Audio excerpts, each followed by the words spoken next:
My GF texted, "I'm done pretending. I am moving in with Rich Dave next week." I replied, "Best of luck." When Dave's ex-wife called to warn me he was still married and broke, her dream move became a nightmare eviction notice. Ashley and I had been building what I thought was a solid relationship for 3 years, the kind where you know each other's schedules and start planning holidays 6 months in advance. I'm Tom, 29, work in IT support for a mid-sized company, make decent money but nothing flashy, the kind of guy who drives a reliable Honda and actually reads the terms and conditions before clicking accept. Ashley always said she appreciated my stability, how I remembered her coffee order and never forgot important dates, though lately I'd noticed her scrolling through Instagram with this wistful expression whenever she saw posts of expensive vacations or designer handbags. The breakup text arrived on a Tuesday at 2:47 p.m. while I was debugging a server issue, and honestly, my first thought wasn't heartbreak, it was relief that she'd finally stopped pretending. "Tom, I'm done pretending this is working," she wrote. "Dave offered me a real future. I'm moving in with him next week. We both know you can't give me what I actually want out of life. Thanks for the memories." I screenshot the message immediately, some instinct telling me I'd need proof later, then typed back, "Best of luck," and hit send before I could second-guess myself. She responded within minutes, clearly expecting more drama. "That's it? No fight? Dave owns 3 rental properties and wants to give me the life I deserve. He's taking me to Cabo next month and we're looking at condos downtown. You're really just going to let me walk away?" I stared at the message, remembering how she'd criticized my boring job, my practical car, my preference for cooking at home instead of eating out 4 nights a week. "You made your choice," I replied. "Hope it works out." What surprised me most was how calm I felt sitting there in my cubicle, watching my 3-year relationship end via text message. No tears, no panic, no desperate urge to call her and beg her to reconsider. Just this weird sense of clarity, like someone had finally turned on the lights in a room I'd been stumbling around in the dark. She kept texting about Dave's BMW, his successful business, how he actually understood what women need, but I just turned off my phone notifications and went back to work. That evening, I ordered pizza, watched Netflix without having to negotiate what show to pick, and realized I hadn't felt this relaxed in months. The apartment was quieter without her constant complaints about money, my career trajectory, or how her friend Jenna's boyfriend had just bought her a $3,000 purse. For the first time in months, I wasn't walking on eggshells or feeling like I needed to apologize for being exactly who I'd always been. The call came 3 days later from a number I didn't recognize, and when I answered, a woman's voice asked, "Is this Tom? Ashley's ex-boyfriend?" I almost hung up, figuring it was one of Ashley's friends calling to guilt-trip me about the breakup, but something in her tone made me pause. "Yeah, this is Tom. Who's asking?" "My name is Carol," she said, and her voice had this exhausted quality, like someone who'd been dealing with a crisis for way too long. "I'm Dave's wife." The words hit me like cold water. Wife. Not ex-wife, not estranged spouse, current wife. "I'm sorry, what?" I managed, sitting down hard on my couch. "Dave Miller, the guy your girlfriend just moved in with? He's still very much married to me. Has been for 8 years. Carol's voice was steady but bitter. "I found your number in his phone along with a lot of other things that painted a pretty clear picture of what's been happening." She explained how she'd been tracking Dave's lies for months, watching their joint bank accounts drain while mysterious charges appeared on credit cards she didn't even know existed. The rental properties he brags about? Foreclosed on 6 months ago. The BMW? Repossessed last week, though he's been hiding that from everyone. The successful business? He got fired from his sales job in January and has been living off credit cards ever since. I felt this weird mix of vindication and genuine concern for Ashley. "So he's completely broke?" "Worse than broke," Carol said with a bitter laugh. "He's drowning in debt and apparently thinks the solution is finding women to fund his fantasy lifestyle. Your Ashley isn't the first girl he's pulled this con on, just the most recent." She paused, and I could hear papers rustling in the background. "Look, I know this is weird calling you like this, but I thought someone should know what she's walking into. Dave's been telling her he owns the house she moved into, but I've got the eviction notice right here. 3 months behind on rent." The irony wasn't lost on me. Ashley had left me for financial security and had instead found someone whose financial situation made my steady paycheck look like winning the lottery. "Why are you telling me this?" I asked. "Because someone should know the truth," Carol replied simply. "And because when this whole thing crashes down, which it will very soon, she's going to need someone in her corner who actually cares about her well-being rather than her bank account." Carol's prediction came true faster than either of us expected. 2 days after our conversation, she called again, but this time her voice carried a grim satisfaction. "It's happening today," she said. I'm driving over to that rental house with the eviction papers and bank statements. Dave's been telling Ashley he owns the place, right? Time for her to see some documentation. I found myself genuinely worried about Ashley despite everything. Are you sure that's the best approach? Maybe give her a heads up first. Tom, I've been dealing with Dave's lies for years. The only thing that works is cold, hard evidence. She needs to see exactly what kind of man she chose. 3 hours later, my phone exploded with calls from Ashley's number. I let them go to voicemail, but the desperation in her voice was impossible to ignore. Tom, something's really wrong here. This woman showed up claiming to be Dave's wife with all these papers. Dave's freaking out and I don't understand what's happening. Please call me back. When I finally called, Ashley was crying so hard I could barely understand her. Tom, I'm at Dave's house and his wife is here with eviction notices and bank statements and I don't know what's real anymore. I could hear shouting in the background, Dave's voice getting increasingly frantic. Where are you exactly? I asked, already grabbing my keys because something in her voice told me this was about to get much worse. 1247 Oakwood Drive. It's this beautiful house with the circular driveway and the fountain, you know? Dave said he bought it last year as an investment property. The address sounded familiar from Carol's earlier call. When I arrived 20 minutes later, the scene was exactly as chaotic as Ashley's voice had suggested. Carol stood on the front porch holding a manila folder thick with documents while Dave paced frantically in the driveway, his carefully styled hair disheveled and his expensive-looking shirt wrinkled. Ashley sat on the front steps looking shell-shocked, mascara streaked down her cheeks. The rental furniture company is coming tomorrow to repossess everything, Carol was saying calmly, like she was discussing the weather. The BMW got towed from the mall parking lot yesterday. And this house? 3 months behind on rent with eviction proceedings starting Monday. Dave turned to Ashley with this desperate expression. Baby, she's lying. These papers are fake. She's just jealous because I left her for someone younger and more beautiful. That's when the landlord pulled up in a white pickup truck, parking behind my Honda. He was a stocky guy in work clothes who clearly had zero patience for drama. Dave Miller? I've been trying to reach you for weeks. You owe me $8,400 in back rent and late fees. Pay up today or you're out tomorrow. Dave's face went white as the landlord continued. And stop telling people you own this place. You're a renter, 3 months behind, and I've got 6 other applications for this property. The elaborate fantasy crumbled in real time as Ashley looked from Dave to Carol to the landlord, finally understanding that everything he'd promised her was built on maxed-out credit cards and outright lies. The first call came at 6:30 a.m. exactly 1 week after the eviction, Dave's number flashing on my screen with the persistence of a debt collector. I let it go to voicemail, then another, then another. By the 4th message, his desperation was palpable. Tom, man, I know we got off on the wrong foot, but I'm in a temporary cash flow situation here. I've got assets tied up in investments that just need time to liquidate. If you could spot me maybe $5,000, I'll pay you back double within a month. I started recording all the calls, some IT guy instinct telling me I'd need evidence later. Dave's stories became increasingly elaborate with each message frozen offshore accounts, a business deal in escrow, a lawsuit settlement that was definitely coming through next week. The man was a creative fiction writer, I'd give him that. But the real drama started when Ashley showed up at my apartment with her mother Linda in tow, both of them looking like they'd been strategizing for hours. Linda was a shorter, older version of Ashley with the same entitled expression and a voice that could cut glass. Tom, we need to talk, Ashley announced, pushing past me into my living room like she still lived there. You ruined everything and now you need to fix it. I blinked, genuinely confused. I ruined what exactly?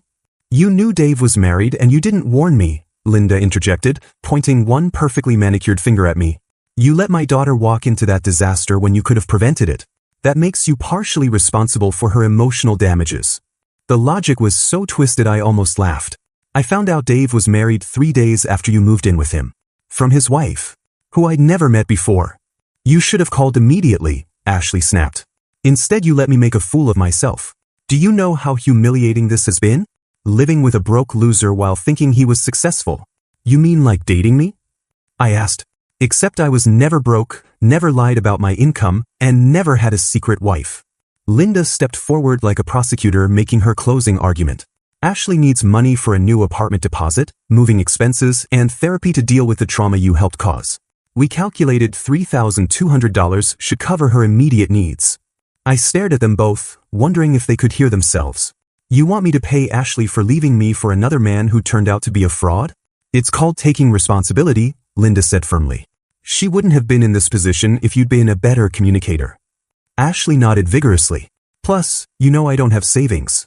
I spent everything trying to keep up with Dave's lifestyle. The lifestyle you left me to chase? I pointed out. When Dave started calling again during their visit, I put him on speaker. Tom, thank God you answered. Listen, I've got this amazing opportunity in cryptocurrency, but I need seed money. Just $10,000 to get started and we'll both be millionaires by Christmas. Ashley's face went pale as she heard the same desperate con artist voice she'd been living with. Dave, she said, and I watched her realize I was recording everything. Ashley? Baby, is that you? Are you with Tom? Tell him about the investment opportunity. I hung up, looked at both women, and said calmly, the answer is no to everything. I won't be funding anyone's poor life choices anymore. Carol's lawyer called me 2 weeks later with news that made Dave's financial lies look like amateur hour. Mr. Thompson? This is Michael Rodriguez from Patterson & Associates. I represent Carol Miller in her divorce proceedings, and we need to discuss some serious criminal activity involving your ex-girlfriend. My stomach dropped. What kind of criminal activity? David Miller has been running credit card fraud and identity theft schemes across multiple states. We've uncovered evidence that he used Ashley's personal information to open at least 6 fraudulent accounts, forging documents that claimed my client authorized purchases totaling over $47,000. I sat down hard, processing what this meant for Ashley. So she's a victim too? That's complicated, Rodriguez said carefully. Some of the purchases were made jointly, and there are security camera recordings of both of them using the fraudulent cards. The district attorney's office is still determining whether she was an unwitting accomplice or a knowing participant. The scope of Dave's operation was staggering. Rodriguez explained how Dave had been using Ashley's identity alongside forged authorization letters claiming Carol had agreed to co-sign for major purchases. Cars, electronics, even a $12,000 watch that Ashley had posted on Instagram with the caption, "When your man knows how to treat you right." The police have been building a case for months, Rodriguez continued. They've connected him to similar schemes in Ohio and Florida. We're talking wire fraud, identity theft, credit card fraud. He's looking at 5 to 10 years minimum.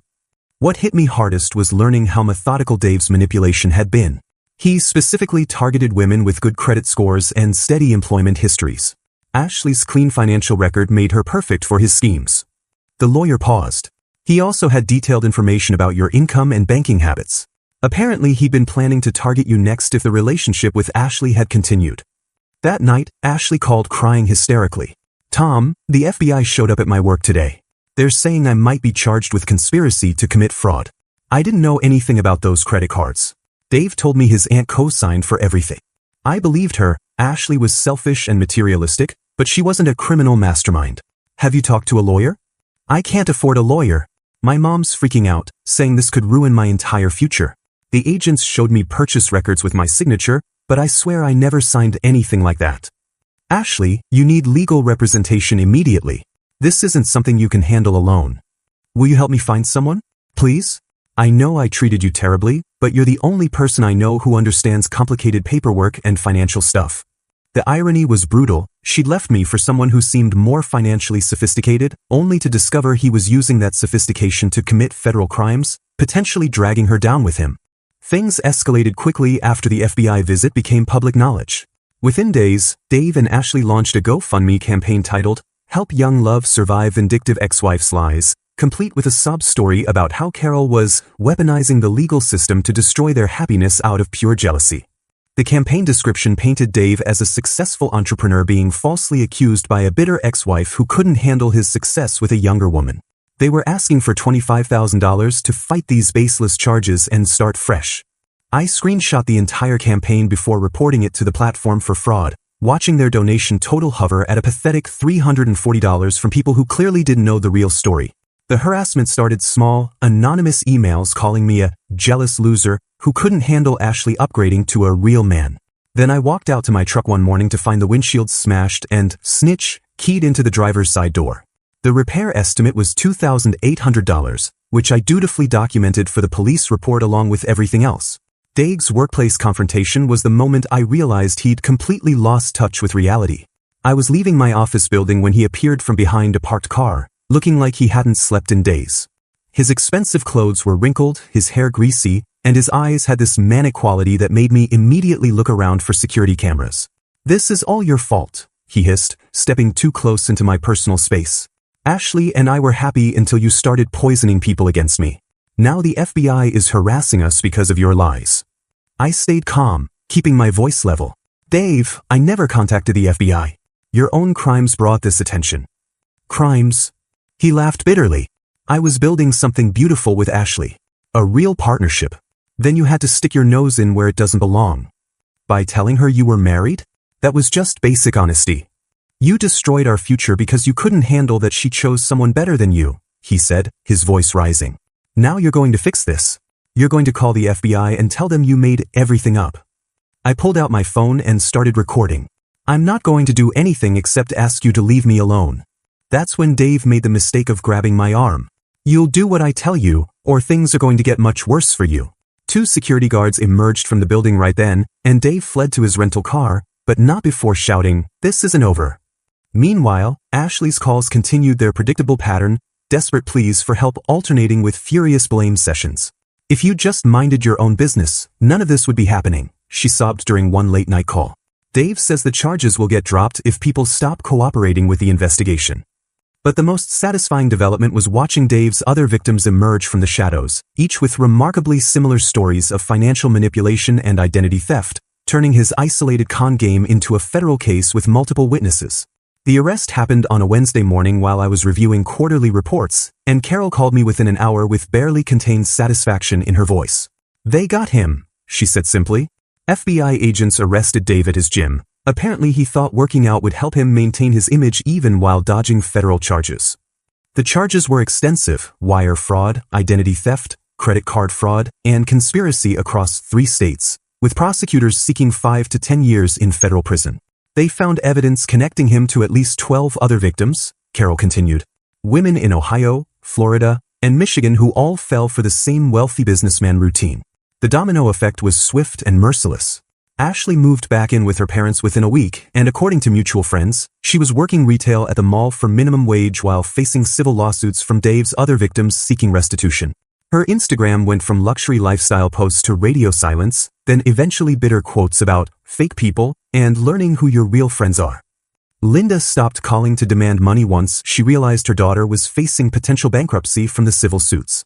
Meanwhile, Carol's investigation had helped federal prosecutors build an airtight case that enabled multiple victims to recover substantial portions of their losses through asset forfeiture and restitution orders.